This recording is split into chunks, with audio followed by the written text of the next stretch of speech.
The clinic that we did last week, I think we talked some about the 3 things that our body does to our skis.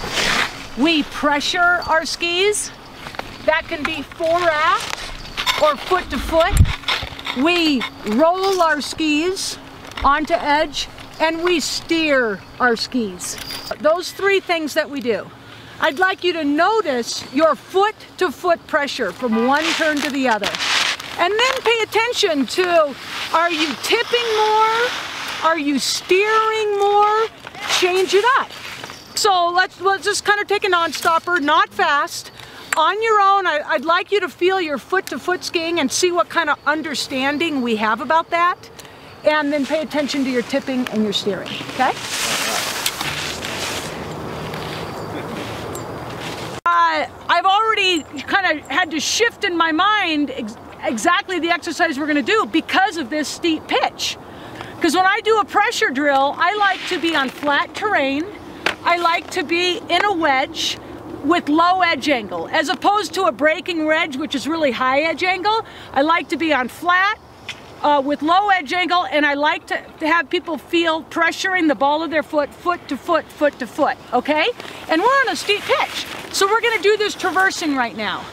The area that I want you to locate in your boot is your big toe joint. The ball of your foot, if these are my toes, and this is the ball of my foot, and this is my big toe, that point, that joint, right there under that pad, right by your big toe, okay? And if you were to take like a quarter, the size of that, and put it right underneath that spot of your big toe joint, that's where we're pressuring. You guys got it? You're feeling that? So I'd like us to traverse across and, you know, how about just kind of flexing, but locate that point. I'm not talking about the whole ball of the foot. Just that little quarter spot right there. We're gonna find some real pressure right there, okay? You're gonna have really good shin contact with your boot. That's a lot of ankle flexion. Find that quarter, bend in the ankle, and see if you can balance it. So obviously you're a really tall guy and very different body type from me. You're pretty flexed here in the hip. Okay. So, and that's a difficult place to balance from. If you are taller, if you can open that hip, yep. All right? If you're taller, you're gonna be able to better leverage right down your shin into the front of that boot. You got me? Yep. So let's stand up a bit and find that balance point. Okay, all of these exercises are intimately related, right? That right there could have been called a balance exercise.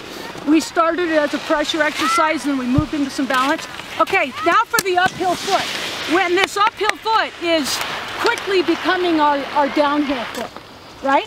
So I'd like you guys, you found that quarter underneath your big toe joint. Now kind of identify that same spot at your little toe joint of your uphill ski. And let's just think pressure and balance. You guys, try this while we're standing here. Everybody flex their hips and knees a lot and get back, way back. Now, bend your ankles. How you doing with that?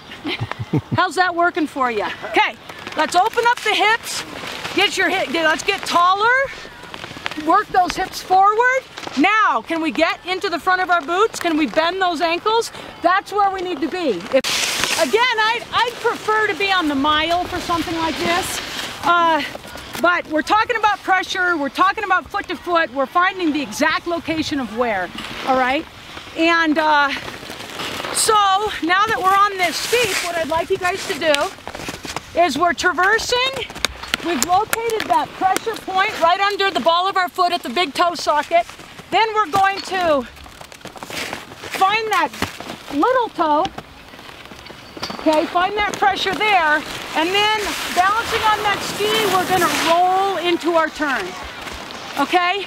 That's, you know, our racers are doing a lot of that sort of thing. That's a really advanced maneuver, but we're on a really really advanced hill.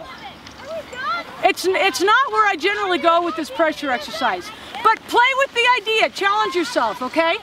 Big toe, pressure your downhill ski, find that uphill, pinky toe pressure spot, balance on it for a moment, and roll forward into your turn. Help, you're balancing on this ski, my upper body stays oriented towards the outside. Did you see that? I'll try it again here. That's how you stay on your pinky toe. That's how you stand on your pinky toe. I've got to keep my upper body oriented out here. Did you see that a little bit? We got into upper body orientation, like I meant to touch on that last. But I realized on this steep hill that if we don't talk about that, we're not going to be balancing with our outside ski.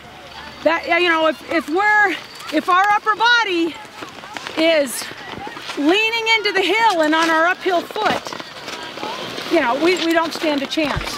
And if our upper body isn't oriented, let's see here, okay, isn't oriented towards the outside of our turn, or if I'm starting my turn this way, if my upper body isn't oriented out this way. You guys ever done javelin turns before? I think so, that's right.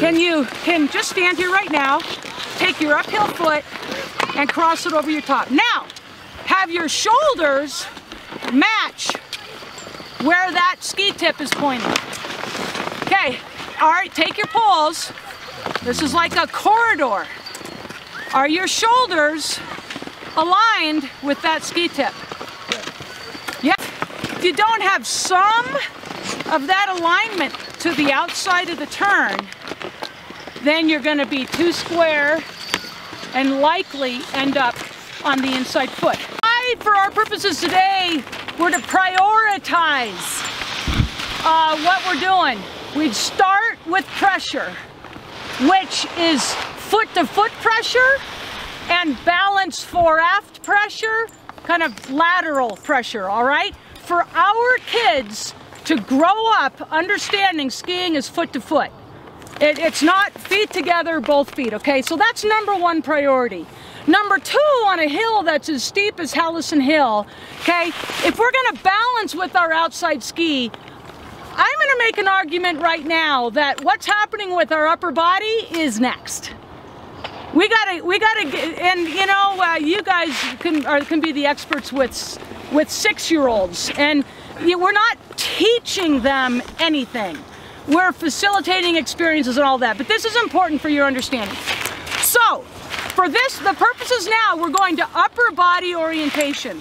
While we're standing here, we're balancing on our downhill ski, really good ankle flexion, getting that nice balance point, taking our uphill ski, crossing it over, and our upper body is right in line with where our ski tip is pointing.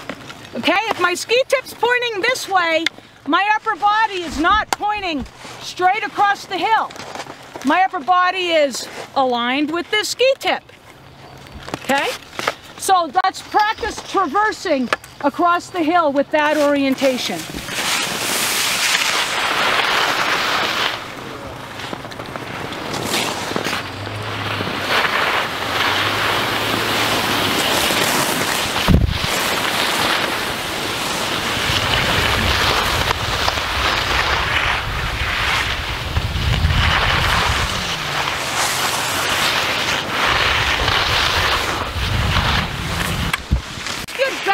Those pressure points now. So we got that big toe joint at the ball of our foot.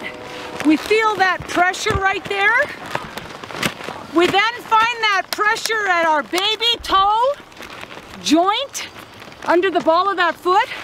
So I switch my pressure from my downhill foot to my uphill foot. I balance there, orient my body to the outside of the turn, and make that turn, balancing on that outside ski.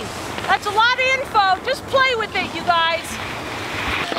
When you guys find that pinky toe balance point and you're going to attack the fall line, you know, your upper body is oriented. Remember, to the outside of the turn.